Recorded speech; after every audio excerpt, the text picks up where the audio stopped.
Hello hi welcome to my YouTube channel. അപ്പോൾ നിങ്ങൾ thumbnail കണ്ടതുപോലെ എനിക്ക് എങ്ങനെയാണ് UAE ഒരു ജോലി കിട്ടിയത്, അത് എങ്ങനെയാണ് ഞാൻ അപ്ലൈ ചെയ്തത്, അങ്ങനെയുള്ള കാര്യങ്ങളെല്ലാം കൂടെ ചേർത്തിട്ടാണ് കേട്ടോ ഇന്ന് പറയുന്നത്. അപ്പം ഞാൻ പഠിച്ചത് മെഡിക്കൽ കോഡിംഗ് ആണ്. അപ്പോൾ ആ ഒരു സമയത്ത് ട്രെൻഡിങ് ആയിട്ട് നിന്നത് മെഡിക്കൽ കോഡിംഗ് ആണ്. അങ്ങനെ ഞാനും പോയി പഠിച്ച് മെഡിക്കൽ കോഡിംഗ്. അത് കഴിഞ്ഞിട്ട് അതിൻ്റെ എക്സാം ഉണ്ടായിരുന്നു. അപ്പോൾ ആ എക്സാം എല്ലാം കഴിഞ്ഞു. അപ്പം ഇങ്ങനെ കുറച്ച് ടഫാണ്. എനിക്ക് തോന്നുന്ന ഒരുവിധം മെഡിക്കൽ കോഡിംഗ് കഴിഞ്ഞ് എല്ലാവർക്കും അറിയാൻ പറ്റും. അപ്പോൾ അത് ഞാൻ പഠിച്ചു, അത് പാസ്സായി. അപ്പം അതിന് മുന്നേ UAE കയറി വരാൻ വേണ്ടിയിട്ട് ഞാൻ നോക്കിയില്ല. കാരണം എന്ന് വെച്ച് കഴിഞ്ഞാൽ എക്സ്പീരിയൻസ് ഇല്ലാതെ വന്നു കഴിഞ്ഞാൽ എനിക്കറിയാൻ കിട്ടൂല എന്ന് എനിക്കറിയാം. അപ്പം ഞാൻ എന്തൊക്കെ വെച്ചാൽ അപ്പോഴത്തേക്കും നമുക്കൊരു ഗ്രൂപ്പ് ഉണ്ടായിരുന്നു, ഒരു മെഡിക്കൽ കോഡേഴ്സ് എല്ലാം കൂടെ ചേർന്നിട്ട് ഒരു ഗ്രൂപ്പ്. അപ്പോൾ ആ ഗ്രൂപ്പിൽ ഞാനും ഉണ്ടായിരുന്നു. അപ്പോൾ അതിനകത്ത് കമ്പനിയിൽ വേക്കൻസി ഉണ്ടെങ്കിൽ അപ്പോൾ നമുക്ക് ആ ഗ്രൂപ്പിൽ വരും. അപ്പോൾ അങ്ങനെ ആരും ആ സമയത്ത് ഇട്ടായിരുന്നു, ഇതാണ് അബുദാബിയിലെ ഒരു കമ്പനിയിൽ അവർ ഇൻറ്റേൺഷിപ്പായിട്ട് കൊടുക്കുന്നുണ്ടെന്ന് ഞാൻ അറിഞ്ഞായിരുന്നു. അപ്പം ഞാൻ എന്ത് ചെയ്തു, അപ്പോൾ അവർ എന്നെ അതിൽ നമ്പർ ഇട്ടിട്ടുണ്ട്. അപ്പം ഞങ്ങൾ ആ നമ്പറിൽ വിളിച്ചിട്ട് ഞാൻ കോൺടാക്ട് ചെയ്തായിരുന്നു. അപ്പോൾ ഇതുപോലെ എനിക്കും ഇൻറ്റേൺഷിപ്പ് ഇങ്ങനെ വേണം എന്ന് പറഞ്ഞായിരുന്നു. അപ്പോൾ അവർ ചെയ്യുന്നത് ക്ലെയിം പ്രോസസ്സിങ് ആയിരുന്നു. അപ്പോൾ അവർ ഞാൻ ഓക്കെ. അപ്പോൾ ഞാൻ കുറച്ചൊരു പേയ്മെൻറ്റ് ഉണ്ടായിരുന്നു. അപ്പം ഞാൻ പേയ്മെൻറ്റ് അടച്ചു. കാരണം വെച്ച് കഴിഞ്ഞാൽ അവിടെ നിന്ന് കുറ്റിയും പറിച്ച് ഇങ്ങോട്ട് വന്നിട്ട് ഇവിടെ ഒന്നും കിട്ടാതെ പോണതിനെക്കാട്ടി നല്ലതല്ലേ കുറച്ച് പൈസയെങ്കിലും, ഒരു എനിക്ക് തോന്നുന്നു 15,000 ആണെന്ന് തോന്നുന്നു. അത് അടച്ചു കഴിഞ്ഞാൽ നമുക്ക് UAE എന്താണ് കോഡിങ് നമുക്ക് പഠിക്കാൻ പറ്റുമല്ലോ. അപ്പം ഞാനും പേയ്മെൻ്റ് എല്ലാം കഴിഞ്ഞ് അതിനുശേഷം അവർ എന്നെ ക്ലാസ്സിനൊക്കെ കയറ്റിയിരുന്നു. കുറച്ച് ദിവസം ക്ലാസ്സൊക്കെ ഉണ്ടായിരുന്നു. പറഞ്ഞു തന്നു, ഇങ്ങനെയൊക്കെ ആണെന്ന് പറഞ്ഞു തന്നു. അതിനുശേഷം അവരെനിക്ക് പ്രാക്ടിക്കലായിട്ട് തന്നു. അപ്പോൾ അതിനകത്ത് നമ്മളൊരു കുറച്ച് പേരുണ്ട്. അപ്പം അതിൽ ഞങ്ങൾ പിന്നെ അങ്ങോട്ടും ഇങ്ങോട്ടും ഫ്രണ്ട്സൊക്കെ ആയി. അതിൽ ഫ്രണ്ട്സ് ഇപ്പോഴും ഉണ്ട് എനിക്ക്. അപ്പം ഞാനതിൽ എനിക്ക് തോന്നുന്നു അത് കുറച്ചൊരു ഹെൽപ്പായി. കാരണം നമ്മൾ ഒന്നും അറിഞ്ഞുകൂടാതെ വരുന്നതിനെക്കാട്ടി നല്ലത് നമ്മൾക്ക് എന്തെങ്കിലും കുറച്ച് അറിയാമെങ്കിൽ അതൊരു കുറച്ച് ഹെൽപ്പ്. അവരെന്തെങ്കിലും ചോദിക്കുമ്പോൾ ഞങ്ങൾക്ക് ഇന്ന കാര്യങ്ങളൊക്കെ അറിയാം എന്ന് പറയാൻ കുറച്ചൊരു കോൺഫിഡൻസ് വന്നായിരുന്നു. അപ്പോൾ ഇവിടുത്തെ ഏതൊക്കെ ഇൻഷുറൻസ് ആണ് എന്നൊക്കെ എനിക്കറിയാമായിരുന്നു. അങ്ങനെ ഞാൻ ആ ഇൻറ്റേൺഷിപ്പ് ഏകദേശം ഒരു 3 മാസം ഉണ്ടായിരുന്നു. അപ്പോൾ ആ 3 മാസമൊക്കെ ഞാൻ കംപ്ലീറ്റ് ചെയ്തായിരുന്നു. അങ്ങനെ എക്സ്പീരിയൻസ് സർട്ടിഫിക്കറ്റൊക്കെ അവർ എനിക്ക് തന്നു. അതിനുശേഷം ഞാൻ വിസയിലായിരുന്നു വന്നത്, വിസിറ്റിംഗ് അല്ല, വിസയിലായിരുന്നു വന്നത്. അപ്പം ഞാനും മോളും കൂടെ അവിടുന്ന് TC ഒക്കെ വാങ്ങിച്ചിട്ട് ഞങ്ങൾ UAE വന്നു. UAE വന്നിട്ട് ഞാൻ എല്ലായിടത്തും അപ്ലൈ ചെയ്തു. ഇൻഡീഡ് വഴിയായിരുന്നു കൂടുതലും ഞാൻ അപ്ലൈ ചെയ്തത്. അപ്പോൾ അപ്ലൈ ചെയ്തപ്പോഴൊന്നും ആരും വിളിക്കണില്ല. കാരണം ഫ്രഷറാണല്ലോ ഇവിടെ. നമുക്ക് എന്തൊക്കെ പറഞ്ഞാലും ഞാൻ ഇൻറ്റേൺഷിപ്പ് അബുദാബിയിൽ കഴിഞ്ഞെങ്കിലും ഞാനിവിടെ ഒരു ഫ്രഷറാണ്. അപ്പോൾ 1-2 മാസമൊക്കെ എടുത്ത് ഞാനിങ്ങനെ വെയിറ്റ് ചെയ്തു. കാരണം ഇതാരും വിളിക്കണില്ലല്ലോ. പിന്നെ ഒരു ഇതെന്ന് വെച്ച് കഴിഞ്ഞാൽ സൺഡേ എൻ്റെ ഹസ്ബൻഡിൽ ഓഫാണ്. അപ്പം ഞാൻ അന്ന് പുള്ളിയും കൂടെ വിളിച്ചുകൊണ്ട് പോയിട്ട് ഒരു രീതിയിലുള്ള എല്ലാ ക്ലിനിക്കിലും ഞാൻ കയറി ഇറങ്ങി കൊടുക്കും, ഹോസ്പിറ്റലിലൊക്കെ കൊടുക്കും. പക്ഷേ അവരൊക്കെ കുറച്ച് പേര് വാങ്ങിക്കാം. അവർ പറയും മെയിൽ അയക്കുന്നവർ, ഇവിടെ ആരും കയ്യിലൊന്നും വാങ്ങിക്കത്തില്ല. അപ്പോൾ അവർ മെയിൽ ഇടാൻ പറയും. അങ്ങനെ ഞാൻ ഇരിക്കവേ ഞാൻ സുലേഖ ഹോസ്പിറ്റലിൽ പോവുകയായിരുന്നു. അപ്പോൾ സുലേഖ ഹോസ്പിറ്റലിൽ ഹസ്ബൻഡും ഉണ്ട്. ഞാൻ ആ വണ്ടി ഇറങ്ങിയിട്ട് ഞാൻ ക്ലിനിക്കിൽ ഹോസ്പിറ്റലിൽ പോയിട്ട് ഞാൻ CV കൊടുത്തിട്ട് തിരിച്ചു വന്നപ്പോഴത്തേക്ക് എനിക്ക് കിട്ടിയൊരു മുട്ടം പണി എനിക്ക് കിട്ടി. എന്താണെന്ന് വെച്ച് കഴിഞ്ഞാൽ ഫൈൻ. തൊട്ട് പിറകിൽ CID ആയിരുന്നു എൻ്റെ പിറകിൽ. ഞാൻ അവിടെ ഇറങ്ങിയിട്ട് നിർത്തേണ്ട സ്ഥലത്തല്ലേ ഹസ്ബൻഡ് നിർത്തിയത്. ഞാൻ പെട്ടെന്ന് ഇറങ്ങാൻ വേണ്ടിയിട്ട് ഇറങ്ങി കൊടുത്തിട്ട് വരാൻ നേരത്ത് കിട്ടി 450 ആണെന്ന് തോന്നുന്നു. പക്ഷെ ഞാൻ തളർന്നൊന്നുമില്ല. പിന്നെ ഇത് തന്നെ തുടർന്നുകൊണ്ടിരുന്നു. കാരണം ഒരു ഞായറാഴ്ച എന്ന് വെച്ചാൽ താൻ പാതി ദൈവം പാതി എന്ന് പറഞ്ഞതുപോലെ നമ്മുടെ ഭാഗത്തു നിന്നുള്ളത് നമ്മളും കൂടെ കുറച്ചും കൂടെ ഇടണമല്ലോ. അങ്ങനെ ഞാൻ പിന്നെ ഇത് തുടർന്നുകൊണ്ടിരുന്നു. അങ്ങനെ തുടർന്നുകൊണ്ടിരുന്നപ്പോഴത്തേക്കും ഞാൻ ഷാർജയിൽ ഒരു ക്ലിനിക്കിൽ ഇങ്ങനെ കൊടുത്തിട്ട് CV കൊടുത്തിട്ട് ഇങ്ങനെ ഇറങ്ങിയപ്പോഴത്തേക്കും എനിക്കൊരു കോൾ വന്നു. ഓക്കെ, സജിന അല്ലേ, ഇതണക്ക് ഞാൻ തുമ്പി ഹോസ്പിറ്റലിൽ നിന്ന് HR ആണ് വിളിക്കുന്നത്. ഇതണക്ക് ഷോർട്ട് ലിസ്റ്റ് ചെയ്തിട്ടുണ്ട് ഇൻ്റർവ്യൂവിന് വരാൻ പറ്റും, ട്രെയിനി ആയിട്ടെന്ന് പറഞ്ഞു. അപ്പോൾ ഈ ഒരു കാര്യം എനിക്ക് മുന്നേ അറിയാം. കാരണം എൻ്റെ റിലേറ്റീവും ഈ സെയിം ഹോസ്പിറ്റലിൽ ട്രെയിനി ആയിട്ട് കഴിഞ്ഞിട്ട് പുള്ളിക്കും ജോലി കിട്ടി. അപ്പം ഞാൻ പറഞ്ഞ് ഓക്കെ ഒക്കെ പറഞ്ഞെങ്കിലും മൈൻഡിനകത്ത് അത്ര വലിയ താല്പര്യമൊന്നുമില്ല. എന്നാലും വെച്ചാൽ എന്ന് വെച്ചാൽ 2 മാസം ആരും വിളിക്കുന്നില്ലല്ലോ. അപ്പം ഞാൻ വെച്ചാൽ എന്നാലും പോയി നോക്കാമെന്ന് വെച്ചിട്ട് അങ്ങനെ എൻ്റെ ഹസ്ബൻഡ് കൊണ്ടുവന്ന് തുമ്പി ഹോസ്പിറ്റലിൽ അജ്മാനിലാണ് അവിടെ കൊണ്ടുവന്ന് ആക്കി. അപ്പം ഹസ്ബൻഡ് പുറത്ത് വെയിറ്റ് ചെയ്യുന്നുണ്ട്. അപ്പം ഞാൻ അവിടെ ചെന്നപ്പോഴത്തേക്കും എനിക്ക് അവിടെ ഒരു കൂട്ട് കിട്ടി. ഇൻ്റർവ്യൂവിന് പോയപ്പോഴത്തേക്കും ഫസ്റ്റ് റൗണ്ട് കഴിഞ്ഞു. സെക്കൻഡ് റൗണ്ട് വേറൊരു ഡിപ്പാർട്ട്മെൻറ്റിൽ പോയി, ലാബിനകത്ത് പോയി. അപ്പോൾ അവർ കുറച്ച് കാര്യങ്ങളൊക്കെ ചോദിച്ചു. എനിക്ക് ഇൻഷുറൻസ് ഒക്കെ എനിക്ക് അറിയാമായിരുന്നു, ഏതൊക്കെ ഇൻഷുറൻസ് ഉണ്ടെന്നൊക്കെ അറിയാമായിരുന്നു, ഏതൊക്കെ ഇൻഷുറൻസ് ഏതൊക്കെ പോർട്ടലിലാണ് നോക്കുന്നതെന്നും എനിക്കറിയാമായിരുന്നു. അപ്പോൾ അവർ കുറച്ച് കാര്യങ്ങളൊക്കെ ചോദിച്ചു. നമ്മളെ CVയിലുള്ള കാര്യങ്ങൾ തന്നെയാണ് അവർ ചോദിക്കുന്നത്. അപ്പോൾ അത് ചോദിച്ചപ്പോഴത്തേക്കും എനിക്കറിയാവുന്ന കാര്യങ്ങൾ ഞാൻ പറഞ്ഞപ്പോഴത്തേക്കും ഓക്കെ. കാരണം അവർക്ക് അറിയാൻ പറ്റി എനിക്ക് കുറച്ചൊക്കെ എന്തൊക്കെ അറിയാമെന്ന് മനസ്സിലായി. കാരണം ഇവിടുത്തെ ഇൻഷുറൻസും ഏതൊക്കെ പോർട്ടലാണ് എന്നൊക്കെ അറിഞ്ഞിട്ട്. അപ്പോൾ എൻ്റെ കൂടെ ഉണ്ടായിരുന്ന ഒരു കുട്ടിക്ക് അവൾക്ക് സെക്കൻഡ് റൗണ്ടിൽ പോയി, അവളെ വിളിച്ചില്ല. അപ്പോൾ അവളുടെ നമ്പർ ഞാൻ അന്നേ വാങ്ങാൻ ചോദിച്ചിരുന്നു. അതിനുശേഷം അവളും എനിക്ക് മെസ്സേജ് ഇട്ടു, ഞാനും അവൾക്ക് മെസ്സേജ് ഇട്ടു, നിനക്ക് വിളി വന്നു എന്ന് ചോദിച്ചിട്ട്. അപ്പം അവൾ പറഞ്ഞു ഇല്ല വിളിച്ചിട്ടില്ല എന്ന് പറഞ്ഞു. അപ്പം എനിക്ക് മനസ്സിലായി. എന്നാൽ അവൾ അന്നേരമേ പറയുന്നുണ്ടായിരുന്നു എനിക്കൊന്നും അറിയത്തില്ലായിരുന്നടി, എനിക്ക് കിട്ടൂല എന്ന് തോന്നണമെന്ന് പറഞ്ഞു. പിന്നെ അങ്ങനെ ഞാൻ ഒരാഴ്ച കഴിഞ്ഞപ്പോഴത്തേക്ക് എനിക്ക് രണ്ടാമത്തെ കോളും കൂടെ വന്നിട്ട് ചോദിച്ചു ഒന്നുകൂടെ ഒന്ന് ഇൻ്റർവ്യൂവിന് വരാൻ പറ്റുമെന്ന് ചോദിച്ചു. അപ്പം ഞാൻ ഓക്കെ ഇതെന്തൊരു ജോലി, പിന്നെ മൈൻഡിനകത്ത് നമുക്ക് ജോലി കിട്ടിയാറിയല്ലോ. അങ്ങനെ ഞാൻ പിന്നെയും പോയപ്പോഴത്തേക്ക് അവിടെ വെച്ച് എനിക്കൊരു ഫ്രണ്ടിനോട് കിട്ടിയായിരുന്നു. നമ്മളിങ്ങനെ പോകുന്നതനുസരിച്ച് നമുക്കൊരു ഫ്രണ്ട്സിനെയൊക്കെ കിട്ടിക്കൊണ്ടിരിക്കും. അങ്ങനെ അവിടെ ചെന്നപ്പോഴത്തേക്കും ഫസ്റ്റ് റൗണ്ട് കയറി. എൻ്റെ പൊന്നേ വെള്ളം കുടിച്ചില്ലെന്നേ ഉള്ളു. ഭയങ്കര ക്വസ്റ്റ്യനായിരുന്നു. ക്വസ്റ്റ്യൻ വെച്ചാൽ കുടഞ്ഞിട്ട് ചോദിച്ച്. അപ്പോൾ ചോദിച്ചിട്ട് ഇറങ്ങിയപ്പോഴത്തേക്കും ഞാൻ അങ്ങനെ വെയിറ്റ് ചെയ്ത് നിന്നപ്പോഴത്തേക്കും എൻ്റെ ഫ്രണ്ട് അവൾ പറയണം എനിക്കൊന്നും വരാനൊന്നും വയ്യ, ഇവർ ട്രെയിനി ആണല്ലോ, കാരണം ട്രെയിനി പീരീഡിൽ അവർ സാലറി കൊടുക്കില്ല. പിന്നെ ഷാർജയിൽ നിന്ന് അജ്മാൻ വരെ പോകണമെങ്കിൽ അതിൻ്റെ ട്രാൻസ്പോർട്ടേഷനുണ്ട്. ട്രാൻസ്പോർട്ടേഷൻ എന്ന് പറയുമ്പോൾ അവർ അജ്മാനിലുള്ളവർക്ക് മാത്രം ട്രാൻസ്പോർട്ടേഷൻ കൊടുക്കും. നമ്മളൊക്കെ പൈസ കൊടുത്തിട്ട് തന്നെ വേണം. അങ്ങനെ കൊടുക്കുന്നുണ്ടെങ്കിൽ തന്നെ എനിക്ക് തോന്നുന്നു 500-600 ദിർഹംസൊക്കെ ആവും ട്രാൻസ്പോർട്ടേഷൻ, കാരണം ദൂരം ഉണ്ടല്ലോ. അപ്പം ഞാൻ മിണ്ടാതെ ഇരിക്കുകയാണ്, എങ്ങനെയെങ്കിലുമൊക്കെ ഒരു പിടിച്ച് കയറാമെന്നും പറഞ്ഞിട്ട്. അപ്പോൾ ഇവളും ഇങ്ങനെ പറഞ്ഞുകൊണ്ടെങ്കിൽ എനിക്കെന്ന് പറഞ്ഞാൽ നിനക്കെന്ത് വട്ടാണെന്ന് ചോദിച്ചു. അപ്പോൾ ഞാൻ പറഞ്ഞു നീ ഒന്നും മിണ്ടായി നമുക്ക് നോക്കാം എന്ന് പറഞ്ഞു. അപ്പോഴത്തേക്കും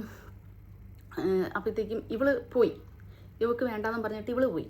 അപ്പം ഞാനിങ്ങനെ ചെന്നിട്ട് HR അടുത്ത് നിന്നിട്ട് പറഞ്ഞു ട്രാൻസ്പോർട്ടേഷൻ എന്ന് പറഞ്ഞപ്പോൾ അവർ പറഞ്ഞ സാധനം ഇത് ഗോൾഡൻ ചാൻസ് ആണ്, നിങ്ങൾ പോയി കഴിഞ്ഞാൽ 1-2 ക്ലിനിക്കിൽ 1-2 എടുക്കുള്ളൂ, ഇത് നിങ്ങൾക്ക് നല്ലൊരു ഓപ്പർച്യൂണിറ്റിയാണ്, ഇത് മിസ്സാക്കരുതെന്ന് പറഞ്ഞു.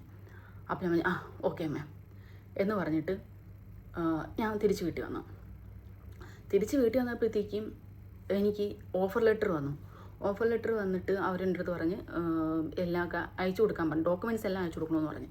അങ്ങനെ അവർ പറഞ്ഞ എല്ലാ ഡോക്യുമെൻറ്റ്സും എൻ്റെ പിന്നെ APCയുടെ സർട്ടിഫിക്കേഷൻ, എൻ്റെ സർട്ടിഫിക്കേഷൻ 10th തൊട്ട് തുടങ്ങി 10th +2 ഡിഗ്രി എല്ലാം എന്ന് പറഞ്ഞാൽ എല്ലാം അയച്ചു കൊടുക്കാൻ വേണ്ടി പറഞ്ഞായിരുന്നു. അങ്ങനെ ഞാൻ ഇതെല്ലാം അയച്ചു കൊടുത്തിട്ട് പിന്നെ ഇത് കുറച്ച് ലോങ് പ്രോസസ്സാണ് ഇവരിത്. അങ്ങനെ ചുമ്മാതെ പിടിച്ചൊന്നും കയറ്റി, കാരണം ഹോസ്പിറ്റലാണല്ലോ. അപ്പം പിന്നെയും ഒരാഴ്ച കഴിഞ്ഞപ്പോഴത്തേക്കും ഈ പറഞ്ഞ പോലെ എനിക്ക് ഓഫർ ലെറ്റർ വന്നായിരുന്നു ഇങ്ങനെ ജോയിൻ ചെയ്യാമെന്നും പറഞ്ഞിട്ട്. അങ്ങനെ ഞാൻ ഈ പറഞ്ഞ പോലെ അപ്പോഴത്തേക്കും പോകണമല്ലോ, ട്രാൻസ്പോർട്ടേഷൻ റെഡി ആയിട്ടില്ല. അങ്ങനെ ഞങ്ങൾ എന്തെന്ന് വെച്ച് കഴിഞ്ഞാൽ ഫേസ്ബുക്കിലൊക്കെ നോക്കിയിട്ട് ഇങ്ങനെ ഷാർജ ടു അജ്മാൻ ട്രാൻസ്പോർട്ടേഷനൊക്കെ അടിച്ച് നോക്കിയപ്പോഴത്തേക്കും നമ്പർ കിട്ടി. അങ്ങനെ പിന്നെ പോയി. അങ്ങനെ ട്രാൻസ്പോർട്ടേഷൻ കിട്ടിയ ഒരു കാറായിരുന്നു പിക്കപ്പ്, പിക്ക് ആൻഡ് ഡ്രോപ്പ്. അപ്പം ഞാൻ അങ്ങനെ അതിൽ പോയി. പക്ഷേ എനിക്ക് തോന്നുന്നു അത് വെർത്തായിരുന്നു. കാരണം വെച്ച് കഴിഞ്ഞാൽ നമുക്ക് എല്ലാം പഠിക്കാൻ പറ്റും. ഇങ്ങനെ നമുക്ക് UAEയിൽ ആരും നമുക്കൊരു ഫ്രഷറിന് ഒരു ജോബും തരത്തില്ല. നമുക്ക് എന്തെങ്കിലും അറിഞ്ഞാൽ കുറച്ചൊക്കെ അറിഞ്ഞാൽ, കാരണം ഇത് പഠിപ്പിച്ചെടുക്കാനും കുറച്ച് പാടാണ്. അപ്പോൾ ഞാൻ അവിടെ പോയി ഒരു 3.5 month ഞാൻ അവിടെ വർക്ക് ചെയ്തു, എല്ലാ ഡിപ്പാർട്ട്മെൻറ്റിലും ഇന്ന് വർക്ക് ചെയ്തു. അപ്പോൾ അവിടുത്തെ ഇൻഷുറൻസ് ഹെഡ് തന്നെ എനിക്കും ഒരു ഫ്രണ്ടിനും കൂടെ അവർ ലാബിനകത്ത് ജോലി പറഞ്ഞു. ഓക്കെ നിങ്ങൾ പോയി നോക്ക്, പറ്റുമെങ്കിൽ നിങ്ങൾ അവിടെ കയറാൻ പറ്റുമെങ്കിൽ അവിടെ കയറുമെന്ന് പറഞ്ഞു. ഞാനവിടെ ചെന്നപ്പോഴത്തേക്കും എനിക്കും എൻ്റെ ഫ്രണ്ടിനും അത്ര പോരാ. കാരണം വെച്ച് കഴിഞ്ഞാൽ ഫുള്ള് ലാബ് നമ്മൾ അതുമായിട്ട് റിലേഷനും അല്ല, പക്ഷേ എന്നാൽ ഇൻഷുറൻസും ആണ്. അപ്പം മൈൻഡിന് അത്ര ഒരു ഇതില്ല. അപ്പം ഞാൻ വന്നിട്ട് പറഞ്ഞു സാർ പറ്റത്തില്ല എനിക്ക്. അവളും പറഞ്ഞു എനിക്കും പറ്റത്തില്ല, ഞങ്ങൾ ഈ ഇതിൽ തന്നെ നോക്കാമെന്ന് പറഞ്ഞു. ഓക്കെ എന്ന് പറഞ്ഞു. അപ്പം ഈ പറഞ്ഞതുപോലെ ഞാൻ അവിടെ നിന്ന് പിന്നെയും എനിക്ക് തോന്നുന്നു എനിക്ക് ഒരു 1 month അടുപ്പിച്ചുകൊണ്ട് ഞാൻ പിന്നെയും അവിടെ വർക്ക് ചെയ്താൽ. അവിടെ വർക്ക് ചെയ്യുന്നപ്പോഴത്തേന് ഞാൻ അപ്ലൈ ചെയ്യുന്നുണ്ടായിരുന്നു പുറത്ത്. എല്ലാവരും അങ്ങനെ തന്നെയായിരുന്നു കേട്ടോ. അപ്പോൾ കുറച്ച് പേർക്ക് അവിടെ ജോലി കിട്ടും, വേക്കൻസി വരുന്നതനുസരിച്ച് അവിടെ ജോലി കിട്ടും, അല്ലാത്തവർ പുറത്ത് നോക്കും. അങ്ങനെ ഞാൻ പിന്നെ അങ്ങനെ നോക്കിയപ്പോഴത്തേക്കും എനിക്കൊരു ക്ലിനിക്കിൽ നിന്നൊരു കോൾ വന്ന് ഇതണക്ക് ഇൻ്റർവ്യൂവിന് വരാൻ പറ്റൂ എന്ന് ചോദിച്ചേട്ടാ. അപ്പം ഞാൻ ഓക്കെ എന്ന് പറഞ്ഞിട്ട് ഞാനവിടെ പറഞ്ഞിട്ട് ഞാൻ ഇൻ്റർവ്യൂവിന് പോയപ്പോഴത്തേക്കും ഓക്കെ എനിക്കവിടെ ജോലിയൊക്കെ ആയി. അങ്ങനെ ഞാൻ ഷാർജയിൽ ഒരു ക്ലിനിക്കിൽ ജോലിക്ക് കയറി. അത് നന്നായിട്ട് പോയിക്കൊണ്ടിരുന്ന സമയത്ത് ഒരു പ്രശ്നം എന്ന് വെച്ച് കഴിഞ്ഞാൽ അത് സിറിയൻ മാനേജ്മെൻ്റ് ആയിരുന്നു. അവിടെ കയറിയപ്പോഴത്തേക്കും അവരെനിക്ക് കറക്റ്റ് പ്രോപ്പറായിട്ട് സാലറി ഒന്നും തരത്തില്ല. എങ്ങനെ വെച്ച് കഴിഞ്ഞാൽ ഞാനിങ്ങനെ പോയി ചോദിച്ചിട്ട് അയ്യോ സാർ സാലറി ഒരു 500 dirhams തരൂ, അല്ലെങ്കിൽ 300 dirhams തരൂ, അങ്ങനെ ചോദിക്കണം. കാരണം വെച്ച് കഴിഞ്ഞാൽ ഇവർ ലേബർ എനിക്ക് കറക്റ്റായിട്ട് പ്രോപ്പർ ഒന്നും എടുത്തിട്ടില്ലായിരുന്നു. അപ്പം ലേബർ കാർഡ് എടുത്തിട്ടുള്ളവർക്ക് അവർ കറക്റ്റ് പ്രോപ്പർ സാലറി ഇടും, അല്ലാത്തവർക്ക് ഇവരിങ്ങനെ ഈ പരിപാടി എന്നെ ചെയ്തുകൊണ്ടിരിക്കാം. അപ്പോഴത്തേക്കും ഒരു 7-8 മാസം ഞാൻ പോയപ്പോഴത്തേക്കും എൻ്റെ കൂടെ ഉണ്ടായിരുന്നു. അപ്പം ഞാൻ എൻ്റെ ഹസ്ബൻഡ് അനിയൻ്റെ മാരേജ് വന്നപ്പോൾ ഞാൻ നാട്ടിൽ പോയി. ഒരു 15 days ഞാൻ നാട്ടിൽ പോയി. അപ്പോഴത്തേക്ക് ഇവിടെ ചെറിയ എന്തോ ഒരു പ്രശ്നമൊക്കെ വന്നപ്പോഴത്തേക്ക് എൻ്റെ കൂടെ ഉണ്ടായിരുന്ന ആൾ ഇൻഷുറൻസ് മാനേജറായിരുന്നു, അവർ റിസൈൻ ഇട്ടു. അവർ പോകണമെന്ന് പറഞ്ഞു. അപ്പം ഞാൻ വന്നിട്ട് വേണം അവർക്ക് പോകാൻ, ഹാൻഡ് ഓവർ എന്നിട്ട് പോകാൻ. അങ്ങനെ ഞാൻ 15 days കഴിഞ്ഞിട്ട് ഞാൻ ഇവിടെ യു എയിൽ വന്ന്. യു എയിൽ വന്നതിന് ശേഷം ഞാൻ പിന്നെ എനിക്ക് തോന്നുന്നു എനിക്കത്ര മനസ്സിന് ഒത്ര ഇതൊന്നുമില്ല, ഒരു 1 week കൂടെ ഞാൻ പോയി മനസ്സും ഇതായി. ഓക്കെ, അപ്പം നമ്മുടെ സാലറി ഒരു പ്രോപ്പറായിട്ട് തരുന്നില്ല. പിന്നെ ഒരു ജോബ് എന്ന് പറയുന്നുണ്ടായിരുന്നു. എന്നാലും അന്ന് എനിക്കൊരു അനുഗ്രഹമായിരുന്നു ഇത് ജോബ്.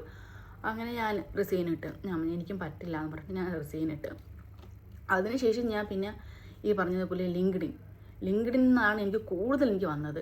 കാരണം പിന്നെ ഈ പറഞ്ഞ പോലെ ലിങ്ക്ഡിനിലൊക്കെ കുറേ പേരൊക്കെ നമ്പരൊക്കെ കൊടുക്കും. അപ്പോൾ അതൊക്കെ ഞാൻ നമ്പരൊക്കെ വെച്ചിട്ട് ഞാൻ മെസ്സേജ് ഇട്ട് നോക്കും. ചിലപ്പോൾ അത് പ്രോപ്പറായിട്ട് ഇതാവും, ചിലപ്പോൾ അവർ മൈൻഡൊന്നും ചെയ്യത്തില്ല. അങ്ങനെയൊക്കെ ആയിരുന്നു. പക്ഷേ എനിക്ക് തോന്നുന്നു കൂടുതലും ലിങ്ക്ഡിൻ നിന്നായിരുന്നു എനിക്ക് കോളൊക്കെ വന്നുകൊണ്ടിരുന്നത്. അപ്പം ഞാൻ കൂടുതലും ഫോക്കസ് ലിങ്ക്ഡിനിൽ കൊടുത്തു. അപ്പം ഞങ്ങൾ ഈ പറഞ്ഞ പോലെ ക്ലിനിക്കിൽ വർക്ക് ചെയ്യുന്നുണ്ടപ്പോഴത്തേക്കും ഞങ്ങൾ ലാബെല്ലാം കൊടുത്തിരുന്നത് വേറൊരു ലാബിനായിരുന്നു. എന്ന് വെച്ച് കഴിഞ്ഞാൽ ലാബ് ടെസ്റ്റ് എല്ലാം കൊടുത്തിരുന്നത് അവിടുത്തെ യു എയിലെ വലിയൊരു ലാബിലായിരുന്നു. അപ്പം ഞാൻ ഇവിടെ എനിക്ക് പറഞ്ഞ പോലെ ഈ ക്ലിനിക്കിന് 3 branches ഉണ്ട്. അപ്പം ഈ 3 ബ്രാഞ്ചസിൻ്റെ അപ്രൂവൽസും കാര്യങ്ങളെല്ലാം നോക്കിക്കൊണ്ടിരുന്നത് ഞാനായിരുന്നു. അവിടെ ഡെന്തലുണ്ട്, അൾട്രാസൗണ്ട്, റേഡിയോളജി എല്ലാം. അപ്പോൾ അതൊക്കെ ഞാനായിരുന്നു നോക്കിക്കൊണ്ടിരുന്നത്. അതിനുശേഷം ഈ പറഞ്ഞ പോലെ ഞാനിങ്ങനെ ഗൂഗിൾ അടിച്ച് നോക്കും, ഈ നമ്മൾ കൊടുക്കുന്ന ലാബുണ്ടല്ലോ അതൊക്കെ എങ്ങനെയാണെന്നൊക്കെ ഉള്ളത്. അപ്പോൾ ഞാൻ അടിച്ചെങ്കിൽ കൊള്ളാം, എനിക്ക് അപ്പം എൻ്റെ മൈൻഡിനകത്ത് ഇതിവിടെ നിന്ന് കയറിയാൽ കൊള്ളാമെന്നുണ്ടായിരുന്നു. അങ്ങനെ ഞാൻ പറഞ്ഞതുപോലെ ഈ പറഞ്ഞ പോലെ റിസൈൻ ഇട്ടിട്ട് ഒരു 1 വീക്കിനകത്ത് ഞാൻ പിന്നെ അപ്ലൈ ചെയ്യാൻ തുടങ്ങി. അപ്ലൈ തുടങ്ങിയപ്പോഴത്തേക്ക് ഇൻ്റർവ്യൂ കോൾ വന്നു. ഇൻ്റർവ്യൂ കോൾ അജ്മാനിലായിരുന്നു, സബ്മിഷനിലായിരുന്നു. അപ്പോൾ ഞാൻ അവിടെ പോയി. അവരെൻ്റെ തോന്നി ഓക്കെ മൺഡേ തൊട്ട് ജോയിൻ ചെയ്യാൻ പറഞ്ഞു. അപ്പോൾ അതിന് മുന്നേ എനിക്ക് ഇവിടെ ഇങ്ങോട്ടൊന്ന് കയറണമല്ലോ. അപ്പോൾ ഈ പറഞ്ഞ പോലെ ആ സമയത്ത് ഭാഗ്യം പോലെ ലിങ്ക്ഡിനിലല്ല ഇൻഡീഡിൽ ഈ ലാബിൻ്റെയും ഒരു ഇത് വന്നായിരുന്നു, വേക്കൻസി വന്നായിരുന്നു. അപ്പോൾ ഞാൻ ഇതിന് അപ്ലൈ ചെയ്തപ്പോഴത്തേക്കും എന്നെ അവിടെ നിന്ന് HR വിളിച്ചായിരുന്നു. HR വിളിച്ചിട്ട് ഇൻ്റർവ്യൂവിനൊക്കെ പോയി, ഫസ്റ്റ് ഇൻ്റർവ്യൂവിനൊക്കെ പോയി. ഓക്കെ, എനിക്ക് ചെറിയൊരു പ്രതീക്ഷയൊക്കെ ഉണ്ടായിരുന്നു കിട്ടുന്നു. കാരണം ഞാൻ ആഗ്രഹിച്ചാണ് എനിക്ക് ഇവിടെ നിന്ന് കയറണമെന്ന്. അപ്പോൾ എനിക്ക് അവിടെ കയറണമെന്നൊക്കെ പറഞ്ഞിട്ട് ഈ പറഞ്ഞ പോലെ അപ്പം ഈ 2 ഇതും ഇങ്ങനെ നിൽക്കുകയാണ്. അപ്പോൾ എനിക്ക് മൈൻഡിനകത്തൊരു എവിടെ കയറും, കാരണം ഒന്ന് ഓൾറെഡി കയറാൻ പറഞ്ഞ് നിൽക്കുകയാണ്, അടുത്തത് വിളിക്കൂലേ എന്നാൽ പക്ഷേ ഒരു മൈൻഡിനകത്ത് ഒരു ഇതും ഉണ്ടായിരുന്നു. അങ്ങനെ ഞാൻ ഈ പറഞ്ഞ പോലെ സെക്കൻഡ് റൗണ്ടിന് വിളിച്ചായിരുന്നു. ഫസ്റ്റ് റൗണ്ട് ഞാൻ പോയി, സെക്കൻഡ് റൗണ്ടിന് സ്പീഡ് നോക്കണമെന്ന് പറഞ്ഞിട്ട് എന്നെ 2ാമത് വിളിച്ചു. അങ്ങനെ നോക്കിയിട്ട് എൻ്റെ അടുത്ത് പറഞ്ഞു, ഒന്നും പറഞ്ഞില്ല അവർ എൻ്റെ അടുത്ത്. അങ്ങനെ ഞാൻ തിരിച്ചു വന്നിട്ട് എനിക്ക് അടുത്ത് കോൾ വന്നു. ഓക്കെ, ആ മാസത്തിൽ തന്നെ 24th ജോയിൻ ചെയ്യാൻ പറ്റുമെന്ന് ചോദിച്ചു. ഞാൻ ഓക്കെ എന്ന് പറഞ്ഞു. അപ്പോഴത്തേക്കും ഇതൊരു ചെറിയൊരു ലാഗ് വന്നപ്പോഴത്തേക്കും എനിക്ക് മനസ്സിനകത്തൊരു വിഷമമായി. കാരണം കിട്ടിയ ജോലിക്ക് ഞാൻ പോയതുമില്ല, എനിക്ക് കയറണമെന്ന് ആഗ്രഹിച്ചൊരു ജോലിയിലോട്ട് അങ്ങോട്ട് വിളിച്ചതുമില്ല. അങ്ങനത്തെ ഒരു സിറ്റുവേഷൻ, ഞാൻ 2നെ നടുക്കിന് നിൽക്കുകയായിരുന്നു. അതിനുശേഷം ഈ പറഞ്ഞ പോലെ അപ്പോൾ ഇവരൊന്ന് ലാഗായപ്പോഴത്തേക്കും ഞാൻ അജ്മാനിലുള്ളത് ഞാൻ വിളിച്ചിട്ട് ചോദിച്ചു, ഞാൻ വരട്ടെ എന്ന് ചോദിച്ചു. ഈ ബുദ്ധിമുട്ടാണ് പോയെന്നാലും ഞാൻ വരട്ടെ എന്ന് ചോദിച്ചപ്പോൾ അവിടെ വേറെ ആളായെന്ന് പറഞ്ഞാൽ തീർന്ന് അതുമില്ല ഇതുമില്ല എന്ന് മനസ്സിൽ കരുതി. അതിനുശേഷം ഈ പറഞ്ഞ പോലെ അങ്ങനെ ഈ നോക്കുമ്പോഴത്തേക്കും ഇവരെന്നെ വിളിച്ചല്ലോ. അപ്പോൾ ഞാൻ എന്ത് ചെയ്ത് ജോയിൻ ചെയ്യാൻ വേണ്ടിയിട്ട് പോയി. ജോയിൻ ചെയ്തപ്പോഴത്തേക്കും ഈ പറഞ്ഞ ഈ 2 സ്ഥലത്തു നിന്നും ഇല്ലാത്ത കുറച്ച് എക്സ്പീരിയൻസ് എനിക്ക് ഇവിടെ നിന്ന് കിട്ടി. വേറെ ഒന്നുമല്ല, അവിടെ ഒരു മാനേജർ ഉണ്ടായിരുന്നു. ആ മാനേജറാണെങ്കിൽ പിന്നെ അങ്ങോട്ട് പോകുമ്പോൾ എൻ്റെ മുഖത്തേക്ക് തെറി വിളിക്കും. എനിക്കറിയാൻ മേലെ ഇവരെന്തിനാ എൻ്റെ മുഖത്തേക്ക് പറഞ്ഞത്. ആദ്യമൊന്നും കുഴപ്പമില്ലെന്ന്, പിന്നെ വന്നപ്പോഴത്തേക്ക് ഇവർ ഇത് തന്നെ എന്തെങ്കിലും പറയണം എൻ്റെ മുഖത്ത് നോക്കിയിട്ട്. ഞാൻ വിചാരിച്ചു ഇത് പറ്റൂല, ഇതിവിടെ നിർത്താം. കാരണം ഇത് ഞാൻ ഇങ്ങനത്തെ ആയിരിക്കണം എന്ന് ഞാൻ കേട്ടിട്ടില്ല. ഞാൻ എന്തിനെങ്ങനെ കേൾക്കണത്. ഞാൻ എൻ്റെ ഹസ്ബൻഡ് പറഞ്ഞ് പറ്റൂല, ഞാൻ നിർത്താൻ പോവാന്ന് പറഞ്ഞ്. അപ്പോൾ പുള്ളി പറഞ്ഞ് നീ 1 മാസം കൊണ്ട് പോയി നോക്ക്, അല്ലെങ്കിൽ 1.5 മാസം കൊണ്ട് പോയി നോക്ക്. കാരണം നമുക്ക് ജോലി അത്യാവശ്യമാണല്ലോ. കാരണം എങ്ങനെ പോയി കഴിഞ്ഞാലും ഒരാളെ കൊണ്ട് റൺ ചെയ്യാൻ പറ്റില്ല ദുബൈയിൽ ലൈഫ് എന്ന് പറയുന്നത്. കാരണം മോൾ സ്കൂളിൽ പോകുന്നുണ്ട്, സ്കൂൾ ഫീസ് കാര്യങ്ങൾ, റെൻറ്റ് കൊടുക്കണം. അപ്പോൾ ഞാൻ ഓക്കെ. എന്നിട്ട് എൻ്റെ മൈൻഡിനകത്ത് ഇത് തന്നെ എന്നെ രാവിലെ കാണുമ്പോൾ ഇവരെന്നെ എന്തെങ്കിലുമൊക്കെ പറഞ്ഞുകൊണ്ടിരിക്കും. അപ്പം ഞാൻ വിചാരിച്ചു, അപ്പോൾ ഈ ചീത്ത കേട്ടിട്ട് ഞാൻ പോകുന്ന എവിടെയെന്ന് വെച്ചാൽ ക്വാളിറ്റി മാനേജറുണ്ട്. അപ്പോൾ ക്വാളിറ്റി മാനേജറാണ് കുറച്ച് കമ്പനിയാണ്. അപ്പോൾ ഇവരെ ചീത്ത കേട്ടിട്ട് ഞാൻ അവിടെ ചെന്നിട്ട് പറയും പറ്റൂല, എന്നെക്കൊണ്ട് പറ്റൂല, ഞാൻ പോകണമെന്ന് പറയും. അപ്പോഴത്തേക്ക് ഞാൻ ചേച്ചീൻ്റെ അടുത്ത് നീ എവിടെ പോകാൻ, നീ ഒന്ന് മിണ്ടാതെ നിൽക്കി, എവിടെ പോയി കഴിഞ്ഞാൽ ഇതുപോലത്തെ ആൾക്കാർ അവിടെ ഉണ്ടാവും. അപ്പം നീ ഒന്ന് മിണ്ടാതെ നിന്നിട്ട് നീ കുറച്ചുകൂടെ നോക്കുമെന്ന് പറഞ്ഞു. പിന്നെ ഇവരിത് എന്നെ തുടർന്നുകൊണ്ടിരുന്നു. എൻ്റെ മുഖത്ത് നോക്കി ചീത്ത. ഞാൻ എൻ്റെ മുഖത്തിന് എന്തെങ്കിലും കുഴപ്പമുണ്ടോ എന്തോ. അങ്ങനെ ഞാൻ എന്താ വീട്ടിലിരുന്ന ഫുൾ മേക്കപ്പ് ഫൗണ്ടേഷൻ തൊട്ട് ലിപ്സ്റ്റിക്കൊക്കെ കൂട്ടി അടിക്കാൻ തുടങ്ങി. ഇനി എൻ്റെ മുഖത്തിൻ്റെ പ്രശ്നം കൊണ്ടാണ് ഇവരെന്നെ ചീത്ത വിളിക്കണമെങ്കിലോ? പിന്നെയും ഗതി ഇത് തന്നെ. ഞാൻ ഈ ഫൗണ്ടേഷൻ അടിച്ചും 2 ലെയർ ഫൗണ്ടേഷൻ അടിച്ചും പിന്നെ ലിപ്സ്റ്റിക്ക് അടിച്ച് പോയിട്ട് ഇവർ എൻ്റെ മുഖത്തേക്ക് പിന്നെയും ചീത്ത വിളി തന്നെ. അപ്പോൾ ഞാൻ എൻ്റെ മുഖത്തിൻ്റെ പ്രശ്നമല്ലേ, ഇവരെ മൈൻഡിൻ്റെ പ്രശ്നമാണെന്ന് പറഞ്ഞു. പിന്നെ ഇത് തുടങ്ങുന്നപ്പോഴത്തേക്കും ഞാൻ എന്ത് ചെയ്ത്, നമുക്ക് ആറ്റിറ്റ്യൂഡ് ഉണ്ടല്ലോ, നമ്മളന്നേരം ജോലി കയറിയോണ്ടെങ്കിൽ നമുക്ക് കയറി എന്താക്കാൻ പറ്റുമല്ലോ. അപ്പം ഞാനൊന്ന് ക്ഷമിച്ച്, ഓക്കെ ഇവരന്ന് എന്താണ് ചീത്ത വിളിച്ചോട്ടെ, ഇവർ സൈഡിൽ നിന്ന് ചീത്ത, ഞാൻ എൻ്റെ കാര്യം നോക്കി പോകാമെന്ന് വിചാരിച്ച്. കാരണം അവർക്ക് അങ്ങനെ ഒരു സുഖം കിട്ടുന്നുണ്ടെങ്കിൽ കിട്ടട്ടെ എന്ന് വെച്ചിട്ട്. കാരണം ഞാൻ മുന്നിൽ കേട്ടിട്ടുണ്ട് ജോലിക്ക് കയറിയാൽ മറ്റുള്ളവരെ ആട്ടും തുപ്പും കേൾക്കണമെന്നുള്ളത്. പക്ഷേ ഞാൻ മറ്റേടത്തുനിന്ന് കേൾക്കാത്തത് കൊണ്ട് ഞാൻ സേഫ് സോണിൽ ഇരിക്കുകയായിരുന്നു. പെട്ടെന്ന് വന്നിട്ട് ഇതെല്ലാം കേട്ടപ്പോഴത്തേക്കും എനിക്കിത് താങ്ങാൻ പറ്റുന്നില്ല. അങ്ങനെ ഞാനെന്ത് ചെയ്ത്, ഈ പറഞ്ഞ പോലെ ഫൗണ്ടേഷൻ അടിപ്പൊക്കെ നിർത്തി. ഇവരെന്തായാലും ചീത്ത വിളിക്കുകയില്ലേ, വിളിക്കട്ടെന്ന് വിചാരിച്ച്. അങ്ങനെ ഞാൻ പിന്നെ എൻ്റെ മൈൻഡിനകത്ത് ഇതായി. ഞാൻ ആറ്റിറ്റ്യൂഡ് തുടങ്ങി. ഞാൻ ഗുഡ് മോർണിംഗ് ഒന്നും പറയൂല, ഇവരെ കണ്ടു കഴിഞ്ഞാൽ വിഷയമൊന്നും ചെയ്യൂല, ഞാൻ മൈൻഡ് അത് പോകാൻ തുടങ്ങി. അപ്പോഴത്തേക്കും പുള്ളിക്കാരിക്ക് മനസ്സിലായി ഞാൻ ആറ്റിറ്റ്യൂഡ് ഇടയാണെന്നുള്ളത് അവർക്ക് മനസ്സിലായി. അപ്പം ഇവരെന്തെങ്കിലും ചോദിക്കാൻ വന്നാൽ ഞാൻ മൈൻഡ് ചെയ്യാതിരിക്കും. കാരണം എത്ര നമ്മൾ ഈ ചീത്ത വിളി കേൾക്കും. അപ്പം ഞാൻ മൈൻഡ് ചെയ്യാതായി. അങ്ങനെ ഇരിക്കും. ഞാൻ എന്താണെന്ന് വെച്ച് കഴിഞ്ഞാൽ ഒരു ദിവസം ലീവ് എടുത്തപ്പോൾ ഈ പെണ്ണുപോലെ എന്നെ എന്തൊക്കെയോ വിളിച്ച് പറഞ്ഞ്. ഇത് ഞാൻ വിളിച്ചപ്പോൾ എൻ്റെ ഫ്രണ്ട്സ് എല്ലാം പറഞ്ഞ്. അപ്പോൾ എനിക്കങ്ങ് അതും കൂടെ കിടപ്പോൾ എനിക്ക് ഭയങ്കര വിഷമം. എനിക്ക് അപ്പോഴേ തന്നെ അവിടെ നിന്ന് ഇറങ്ങിക്കോളാൻ തന്നെ വയ്യാതിരിക്കണം. എന്നാൽ നല്ല സാലറി ഉണ്ട്, എല്ലാം ഉണ്ട്, എല്ലാം പ്രോപ്പറായിട്ട് പോകുന്നുമുണ്ട്. എനിക്ക് അവിടെ നിന്ന് ഇറങ്ങാനും തോന്നണില്ല. അപ്പോൾ ഞാൻ വെച്ചാൽ എന്തായാലും മുന്നോട്ട് പോകുന്നിടത്തോളം പോട്ടെ എന്ന് വിചാരിച്ചിട്ട് ഞാനും മുന്നോട്ട് പോയിക്കൊണ്ടിരുന്നു.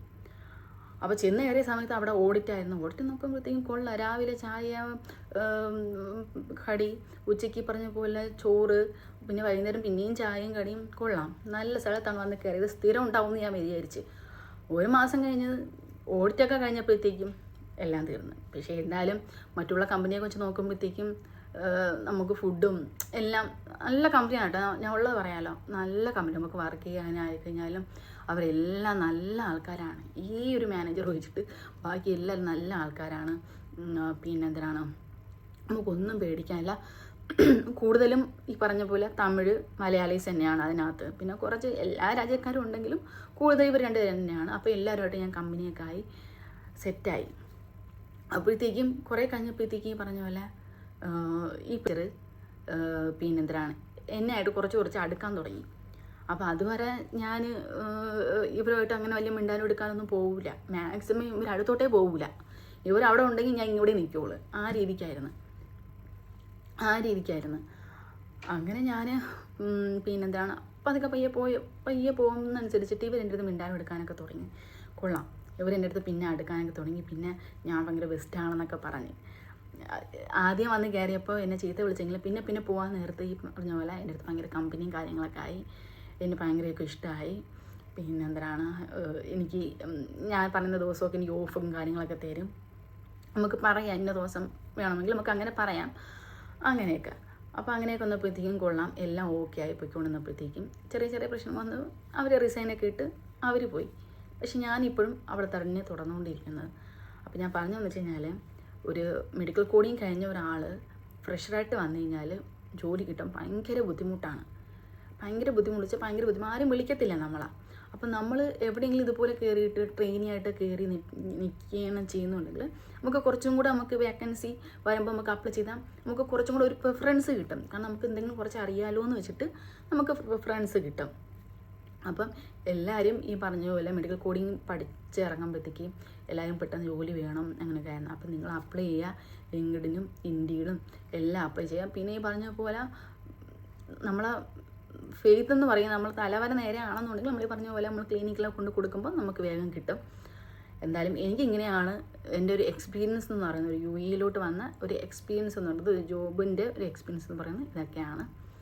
അപ്പം വീഡിയോ കണ്ട് ഇഷ്ടപ്പെടുവാണെങ്കിൽ ലൈക്കും ഷെയറും സബ്സ്ക്രൈബൊക്കെ ചെയ്യണം. കുറേ ആൾക്കാർ സബ്സ്ക്രൈബ് ചെയ്യാതെ കാണുന്നുണ്ട്.